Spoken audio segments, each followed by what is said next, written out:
Hello, everyone. I'm Paris Fox, and I'd like to welcome you to 12 O'Clock High, a podcast on business leadership with Tom Fox, hosted by Richard Lummis.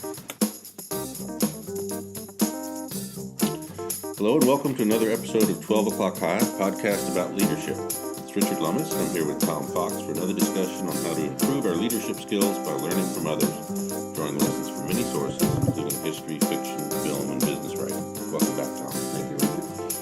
Today we're going to continue our Best Picture series with David Lean's 1962 Lawrence of Arabia, with Peter O'Toole in the title role, Alec Guinness as Prince Faisal, Anthony Quinn as Auda Abu Tayi, Omar Sharif as Sheriff Ali, and Claude Rains as head of the Arab Bureau in Cairo.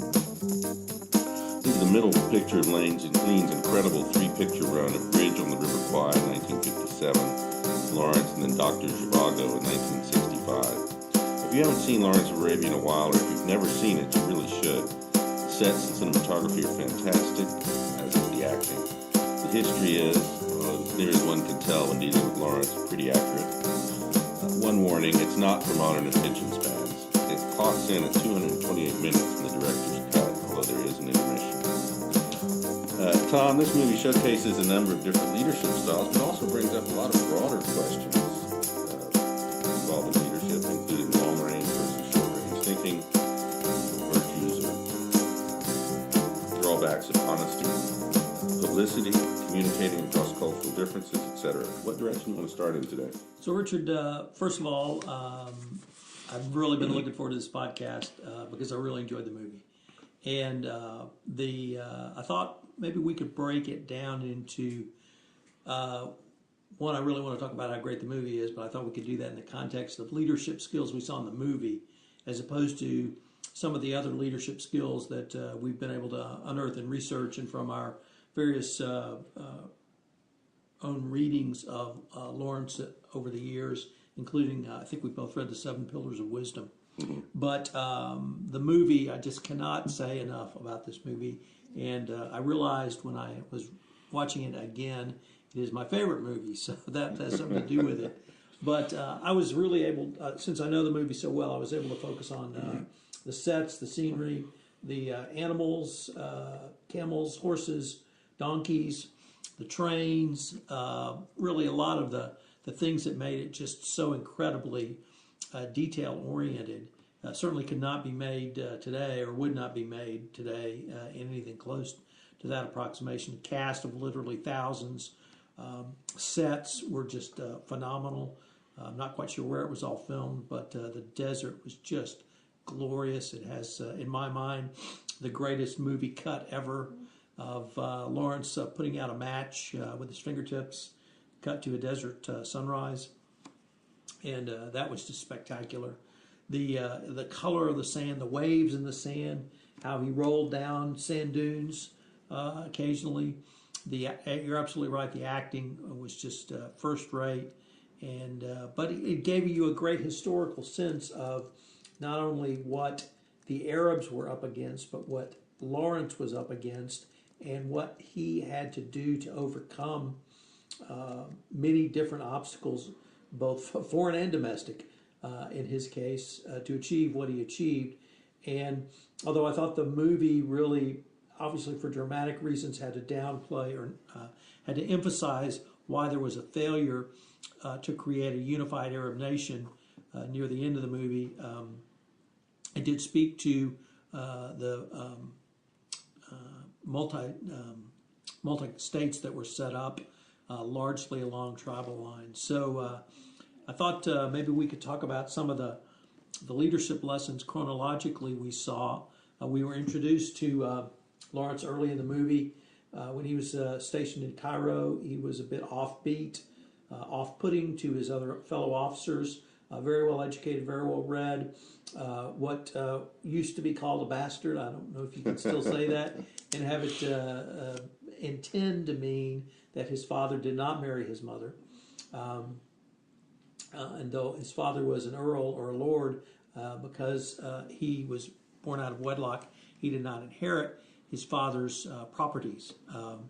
But he brought a level of sophistication to the British Army, and it kind of in those early scenes, it pointed out to me, particularly when he was reading Arab-based newspaper that he could read in Arab. He could digest Arab information that was not available to the common British officer serving in Cairo, and he utilized that information to make a presentation and proposal to his superiors to be seconded, or at least go to Arabia to appreciate the situation. Yeah. The portrayal of the British Army, of course, is not wholly sympathetic. Right. And yes, his ability as a linguist was one of the keys to his success, but it was also his ability to appreciate Arab culture in general and history, I think. Although at one point he does refer to them as greedy, barbarous, and cruel. I think that was in the way of perhaps some manipulation that he was doing, certainly in the way it was presented in the movie. But his, obviously, the personal hardship he endured, and that's not to be discounted in any military operation, but to simply get to the camp of King Faisal and then be able to persuade King Faisal to take a certain course of action, which was to attack the port city of Aqaba from the land side, had to cross a Nefud desert to do so. And there's in those two scenes, we really saw a couple of different leadership skills, I thought. One was his persuasion of King Faisal, utilizing the native skill set available to him to overcome the problem. And the native skill set was the Arabs' ability to travel through the desert, whereas the Turks had defended this port city with a traditional manner of heavy artillery guns fixed in place, pointing out to the Red Sea. He proposed an attack from a landward side. Whether the Japanese were inspired by that in Singapore or not, it's not clear. Nevertheless, it is a common military tactic we've seen throughout history, where a port city is attacked from the landward side when it's deemed to be impenetrable, whether that be jungle or desert. And then then his actual leadership in getting to Aqaba, he demonstrated great physical courage, but more than that, he demonstrated great devotion to his men. There's a scene in the movie where one of the Arab men has fallen off his camel and he's left in the desert, and Lawrence goes back to retrieve him. And that's very important to the Arabs that he would not leave any one of them behind. I got a much more ambiguous lesson from that. He put the whole mission at risk in order to do it by going back. And then, of course, the man he saved turned out not to be such an asset to the to the team. Yeah. So I think there was a more ambiguous lesson there.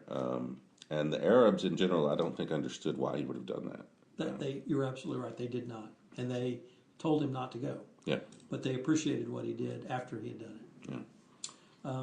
So after they conquer Aqaba, he goes back to Cairo to report in. There's a new general in charge, General Allenby. I didn't recall the name of the first general who was present, who seconded him to the Arab Bureau and then sent him to Arabia. But he told General Allenby what he had accomplished. He asked for a large amount of support, both money, men, material, heavy artillery. That is a theme throughout the movie. And he proposed a course of action which was essentially a wide-ranging cavalry swing east of Allenby, who was going up closer to the coast, up through Jerusalem to Damascus, and that Lawrence would keep the Turks' rear and Allenby's left protected as he moved up the coast using the irregular Arab troops. Yeah, and there are a couple of really interesting aspects of that. One is the Arabs held the town of Medina, which of course is one of the sacred cities in Islam. Actually, the Turks. The Turks, sorry. But the typical strategy would have been to take Medina, and instead they bypassed it in order to attack the supply trains going to and from, and to basically pin the Turks down in that position. So rather than a direct assault, they simply just let it wither on the vine, much as the island hopping strategy. That's immediately what I thought of MacArthur's island hopping strategy, where he didn't attack the heavily fortified islands. He bypassed those and attacked the supply trains, which were shipping lanes, and starved those islands out. So yes, I'd forgotten about Medina. The other thing that I wondered was, in conjunction with Medina, which was heavily fortified, could there have been a religious reason as well? By not attacking Medina, he obviously didn't destroy that city as a shrine. And was that meaningful to the Arabs at the time, and or was that did he have some sort of longer term plan in place by that strategy? I think there was a political issue there between Faisal and I can't remember the title of the head of Mecca. But I think in part, if they had taken Medina, it would have created the Holy Precinct as a separate power center, apart from Faisal, who he was trying to set up as a central power among the Arab tribes. So they go off, and there are several just spectacular attacks on trains. Aouda gets his prize stallion, which was gratifying. Then they move north, and we had a very disturbing, troubling scene, which in the director's cut became much more clear what had happened, where he goes into Dera and is captured, and he is severely tortured. And in the movie version I saw in the theaters over the years, it seemed to me to focus on torture. In the director's cut that I have seen, the focus was almost on rape. Yeah. And much more sexual overtones by Mel Ferrar as a fabulous... Jose Ferrar is a fabulously evil, although stranded in that little town, Turkish officer. And it was very disturbing when I saw it on the director's cut. I still found it disturbing, but the psychological effects on Lawrence, whatever happened to him, were very dramatically portrayed in the movie. Well, and we've discussed it before. It shows up in Seven Pillars as well. Yes. There's a fairly dramatic shift in how the war is handled, becoming much more war to the knife following that. Although it was not exactly Marquis of Queensberry rules before. No. And I guess the other thing about Anthony Quinn getting his prize stallion, one of the problems Lawrence continually faced was his troops were largely motivated by plunder. And so every time they had a very successful raid, he lost most of his men. Right. Because they'd obtained what they wanted and then they wandered off. And that didn't seem to bother him because he figured they'd come back for the next campaign season as long as they'd succeeded in this one. So he was playing a much longer game, but it was an interesting problem that his superiors certainly did not appreciate. You know, that's absolutely correct, and it really demonstrated the vision that Lawrence had, both I thought in long term, but also in understanding the cultural understanding that we'll talk about in a little bit, in a little more depth. That understanding that that's what the Arabs had to do, and that there still were winter quarters.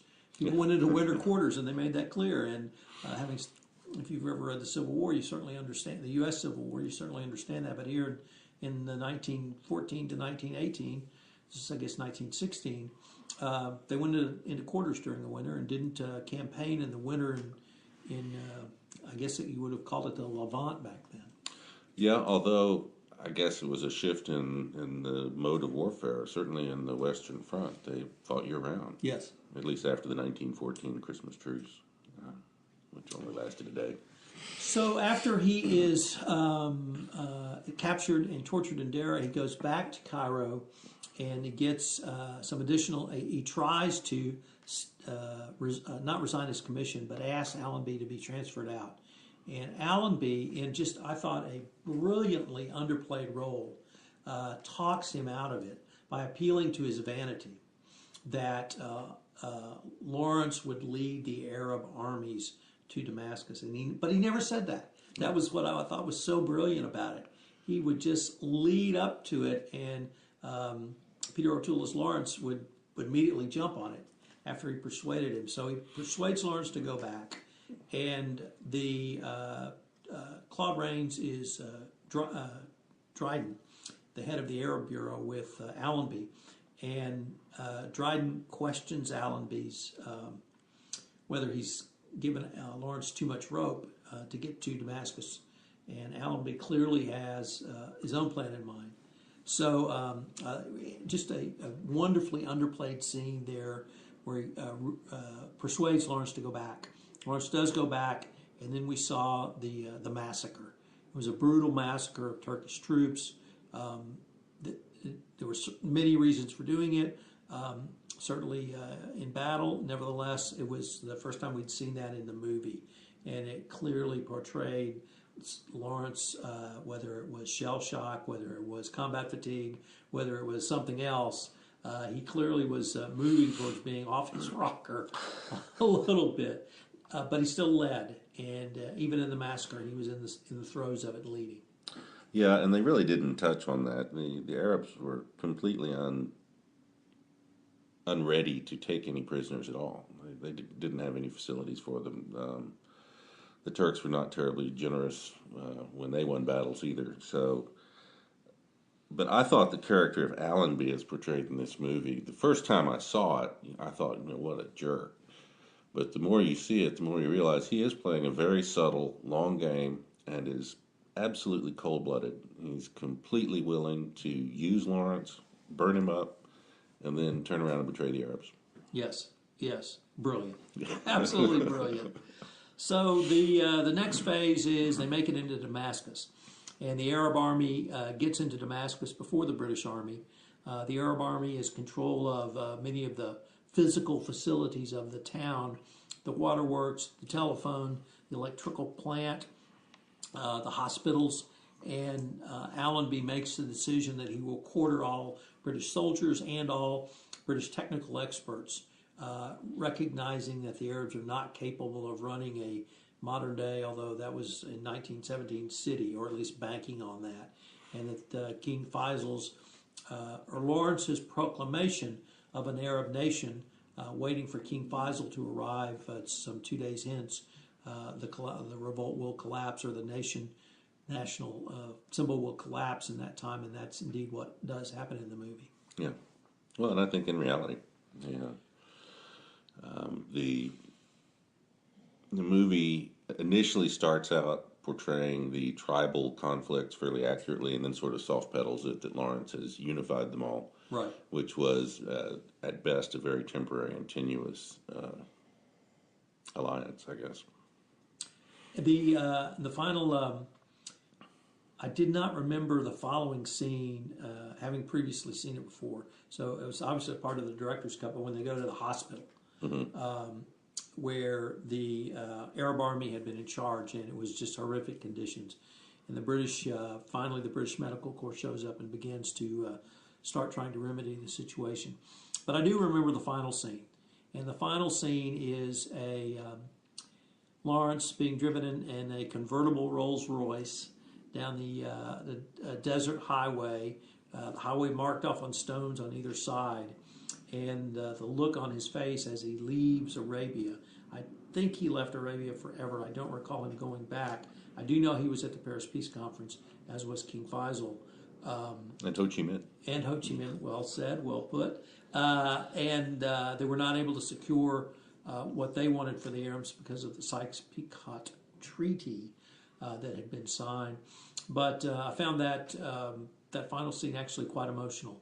Yeah. And because I really focused on just his facial expressions. And that goes to one of your earlier points on the acting. It was just fabulous. Yeah. And this was O'Toole's first movie. And this was introducing Peter O'Toole. Yeah. So, and Omar Sharif I thought was great as well. But I can't say enough about the movie. If it's your first introduction to history from that part of the world, probably a good start. Yeah, definitely. And as we said at the beginning, there's Historians argue a great deal about what actually happened. Lawrence was excellent at self-promotion. I guess that's another leadership trait that we haven't really touched completely on. left out the Lowell Thomas character. Yeah. They had a U.S. newspaper man who was looking for stories to tell, and I think it was a pattern on Lowell Thomas. If you're of a certain age, you'll remember Lowell Thomas. But for those who are not of a certain age, he was a great, what would you call him? Not a promoter, maybe? He was a correspondent in the old William Hearst style, who created stories. And created stories that in many ways created Lawrence as a leader in the United States to help drum up support for the war in the United States. But he really publicized Lawrence, and a lot of the pictures we see, I think, were from that Thomas being there really publicizing him. But that was another great series of exchanges. So maybe now we could turn to some of the research we've been able to go through and some of the things that we thought made Lawrence such a great leader. Sure. I thought one of the interesting things was that he himself had published a leadership pamphlet with a number of really interesting aspects, and which he, I think, followed quite well, at least according to the movie. The first of which was, do not aggressively implement your plans as soon as you're put in charge, because a bad start is difficult to atone for. I thought that was really perceptive. You know, it was, and if you think about, certainly for us, leadership is the first 100 days. Yeah. And that's what every politician in America is now measured by, from the President of the United States down to the Mayor of Houston. And I've talked to lots of business leaders who've become CEOs, and I don't think they've come in as dramatically in the first 100 days, but they're certainly aggressive. And they want to put their stamp on that they are in charge immediately. But that's not really the point that Lawrence made, and I think that was very interesting, and I really like that. Go easy for the first few weeks. A bad start is difficult to atone for. But when leaders take a new position, there's a tendency to immediately want to put your stamp on it. You're energized, you're enthusiastic, you've got all these great ideas. And so this goes against the grain, but that's why I thought it was such an excellent point. The other one I thought that was really good was to maintain a constant dialogue instead of just doing check-ins and infrequent structured meetings. You know, I thought it was a great point too, and thinking about that as a business leader today, the more you can get out of the ivory tower and talk to people, the more effective you're going to be. But in addition to just being an effective leader, I think it can really lead to actually having a much better run organization, because people will see you not as an ivory tower CEO, CFO, CCO, general counsel, whatever it may be, but someone who is out actually talking to the troops, finding out, using a continuing dialogue to both communicate the core values you have as a leader for your organization, but also to engage in a dialogue so that you listen. And we've talked about listening as being an important skill throughout this podcast series. But let me add one more, that I have a friend who's a chief compliance officer at Dun & Bradstreet, a fellow named Louis Sapperman, and he calls it a 360-degree approach to communications, because I was always taught that every time you go to see a senior manager, you're in front of an executive, you're being audited. Well, Lewis flips that, and he says every time I go into the field, I am doing something to further communicate our commitment to doing business ethically and compliance.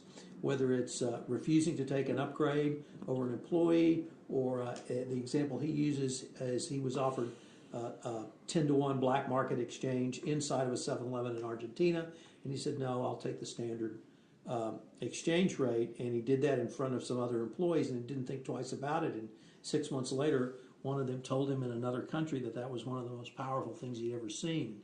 And so Lewis really believes that when you are out in the field, you have the opportunity to demonstrate, to be audited by your team.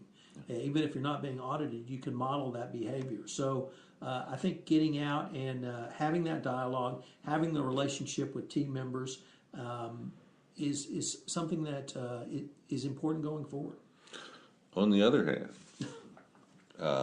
Lawrence says you should have a healthy relationship without growing too close to them. because it can harm your integrity if friendships compromise difficult but necessary decisions. I mean, that's sort of inarguable. I would certainly agree with that. I think your point about Allenby was exactly that. But there's I'm not sure he had any friends. there's a general manager who does a podcast, football former GM does a podcast, and he continually says you have to take. His phrase is you have to take emotion out of the decision. But that's exactly it. You may like a player, he may have been very valuable for you, but if he's at the end of his playing career and cannot do the job he's assigned, you have to take that emotion out and make a decision. And here in Houston, for instance, the Texans just cut one of the fans' favorite players over many years, Brian Cushing. And frankly, Cushing had just was not getting the job done. He had his second PED suspension, and I think that convergence of events really led to him leaving the team. Everyone said the right things, but the fact of the matter was that you have to leave your emotions out of it, and you have to both chastise and discipline team members, but you may also have to take greater disciplinary action as well, and you have to take emotion out of it, and you have to do what's best for the organization as the leader. Skipping over one, Lawrence emphasized that you do have to maintain control of your emotions, especially when chastising people. And the less you lose your temper, the better the advantage when influencing others. This is always hard for me personally. As a father? Well, that too, yes. But it is important. Lawrence didn't always do that, at least in the movie. One of his other points, which is also more honored in the breach than the observance, was to keep your profile as low as you can. He claims that the ideal position is when you're present and not noticed, which was certainly not a maxim that he followed much in person. No, I'm not quite sure where that one came from or how he embodied it. Perhaps it's a good point, but I think you're right, he didn't model that. Now, one of my favorites was do as little of your team's work as possible. And, that is so insightful because one of the biggest problems I've seen from leadership over the years is they are generally smarter, better, faster, more technically adept in a certain area, certainly in the profession I was in as a legal professional, and they could do the things they assign to younger lawyers. But one, the younger lawyers will never learn if they do it. But number two, it also destroys the confidence of people when they know that someone's going to step in and do it for them. And so I thought that was a really prescient point as well. Well, and he even goes so far to say it's better to have a subordinate do an assignment tolerably than for you to do it perfectly, which is very hard for a lot of leaders. It's very hard for me personally because I tend to be a bit of a perfectionist. But to tolerate a little sloppiness in someone who's learning. Right. And not necessarily sloppiness, but lack of perfection, I guess. So there's another set of leadership lessons that we researched, Richard, that really are around one of the topics we touched on in our review of the movie, which was the cross-cultural leadership lessons. And this was an incredibly important skill that Lawrence brought to the scene. In the movie, it was presented really because of his status of being a bastard child, always an outsider. So he was an outsider in the British Army. He was an outsider to the Arabs. Nevertheless, he was able to use all of that to help him understand, or at least not have the prejudices of the British Empire against the Arabs. And he was loyal to his constituency, who he believed was the Arab cause, and championed them against the British. And that was made clear in the movie. But I think that it's something that understanding the culture that you're working with, and they will respect you more if you advocate for them. Well, then Lawrence was really a pioneer of it. He was not the first. I think Faisal at one point says, "Are you one of those British who just are in love with the desert?" Yes. So he was not the first, but he was one of the first go-betweens with real authority, in this case, in his interaction with the British Army. But to bring this cross-cultural understanding to bear at a time of British imperialism and a feeling of superiority was really quite remarkable. And the thing that he was able to do, I thought better than anyone at the time, was to understand or at least recognize some of the cultural attributes of the Arabs, which certainly the British Army and the British Empire, if I can say that's a person, thought of as weaknesses, but be able to see them as strengths. So, where they were certainly not good soldiers in the classical sense, as irregulars, they were great soldiers. Yeah. And they had been warring against each other for millennia, and he was able to turn that warring to against the Turks. So he was able to take just the disparate nature of the tribal system and use the what he saw as the strengths of that to move forward. Well, and I guess one of the other things that is striking both in the movie and in real life with Lawrence was he adopted the outward norms of a culture. Yes. In terms of, well, not just language, but in this case, clothing, food. There's a scene where he's first introduced to Arab food and manages to choke it down, but just barely. And customs. But I guess one point is he did not, although a lot of the British accused him of going native, he really didn't go completely native. He never adopted Islam, I don't think. Correct. And I never pretended to. So that was always going to be a difference. But he did adopt the outward norms in order to basically show respect and avoid giving offense, probably even more important. The other thing, he was termed as having a high cultural intelligence, and that term probably was not used in 1916. Nevertheless, it's absolutely correct that he was able to take a look at the cultural behavior, as you suggest, master it, or at least mimic it in a way that the other Arabs respected, and then turn those strengths to weaknesses. Turn the weaknesses to strengths, but also in his ability, as evidenced in the movie, he had to execute someone who had one tribal member had killed a second tribal member, and to keep a blood feud from occurring early on in the movie, he agreed to execute it. Unfortunately, And he had to because he was an outsider. Right. If the execution had been performed by another Arab, it would have started a different blood feud. Exactly. And unfortunately, the man he had to execute was the person he saved from the Nefu Desert. So it was very poignant. Nevertheless, as you correctly noted, it had to be Lawrence to execute him, but he had to do that as the leader to show that he was willing to do that. One of the things I think is interesting about the cultural intelligence of Lawrence, and I think this was again true in the movie and in real life, was that the culture he had most difficulty with was British. Yes. His lack of awareness of the game, the multi-level game Allenby was playing, I think ultimately harmed him a great deal. So actually, I was going to say I would disagree with you to this extent. I thought the thing he had the most difficulty with was playing the game of the British Army. I thought he had some understanding of what the British overall foreign affairs position was and where they were going. He disagreed with that, but Allenby was just several chess moves ahead of him. Yeah. So one of the other pieces or research pieces we took a look at called this Lawrence's embrace of diversity, and that's another way to for a leader to think about how you can communicate to your employees literally on a worldwide basis by participating in things that are important to them, not just in dress or manner. I guess the most recent example I would point you to is when President Trump went to Saudi Arabia. He was accompanied by Secretary of State Rex Tillerson, and there was a lot of comment about Trump doing a sword dance. Well, the comment that I found the most interesting was one of the reporters noted that Secretary of State Tillerson did the sword dance very well, and commented, asked him about that, to which Tillerson replied, "It wasn't my first sword dance."